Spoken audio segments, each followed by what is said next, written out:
മുസ്ലിങ്ങൾക്ക് സംവരണം നൽകാനായി ഭരണഘടന മാറ്റുമെന്ന് ഡി.കെ. ശിവകുമാറിന്റെ പ്രസ്താവനയിൽ രാജ്യസഭയിൽ ബഹളം. കിരൺ റിജിജുവാണ് പ്രസ്താവന സഭയിൽ ഉന്നയിച്ചത്. ഭരണഘടന സംരക്ഷിക്കുന്നത് തങ്ങളാണെന്ന് മല്ലികാർജുൻ ഖാർഗെ പ്രതികരിച്ചതിന് ഭരണപക്ഷം പ്രതിഷേധമുയർത്തുകയായിരുന്നു. ബഹളത്തെ തുടർന്ന് രാജ്യസഭാ നടപടികൾ 2 മണി വരെ നിർത്തിവെച്ചു. അനൂപ് ദാസാണ് വിവരങ്ങളുമായുള്ളത്. അനൂപ്, ഈ മുസ്ലിം സംവരണം BJP എല്ലാ സമയത്തും എതിർക്കുന്ന ഒരു വിഷയമാണ്. കർണാടക അതുമായി ബന്ധപ്പെട്ട വിവാദങ്ങൾ നടക്കുന്ന ഇടവുമാണ്. ഇപ്പോൾ ഡി.കെ. ശിവകുമാറിന്റെ പ്രസ്താവന ഏത് പശ്ചാത്തലത്തിലായിരുന്നു? എന്താണ് ഇത് സംബന്ധിച്ച വിവാദം? രണ്ട് വിഷയമാണ് BJP ഇന്ന് സഭയിൽ ബഹളമായി വലിയ പ്രതിഷേധമായി ഉന്നയിച്ചത്.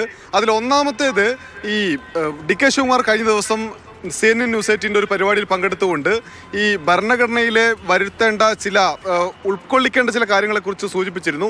അത് മുസ്ലിങ്ങൾക്ക് സംവരണം നൽകുന്നതിന് വേണ്ടി ഭരണഘടന മാറ്റുന്നതായി വ്യാഖ്യാനം ചെയ്തുകൊണ്ടുള്ള ഒരു പ്രതിഷേധം സഭയിൽ ഉയർത്തുകയാണ് BJP MPമാർ ചെയ്തത്. പാർലമെന്ററി കാര്യ മന്ത്രി കിരൺ റിജിജു തന്നെയാണ് ഈ വിഷയം ഉന്നയിച്ചത്. അതിന് പിന്നാലെ എഴുന്നേറ്റ് നിന്ന JP നഡ്ഡ അദ്ദേഹം ചൂണ്ടിക്കാട്ടിയ കാര്യം കർണാടകയിൽ 4% സംവരണം PWD കോൺട്രാക്റ്റുകളിൽ മുസ്ലിങ്ങൾക്ക് നൽകിയിരിക്കുന്നു.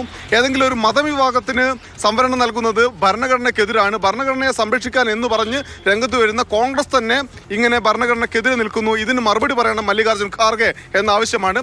വലിയ പ്രതിഷേധമുണ്ടായി. ഇതേ തുടർന്നാണ് 2 മണി വരെ സഭാ നടപടികൾ നിർത്തിവെച്ചത്. സഭയിൽ ഈ വിഷയം ഉന്നയിച്ച് ബഹളം. സഭാ നടപടികൾ 2 മണി വരെ നിർത്തിവെക്കുകയും ചെയ്തു.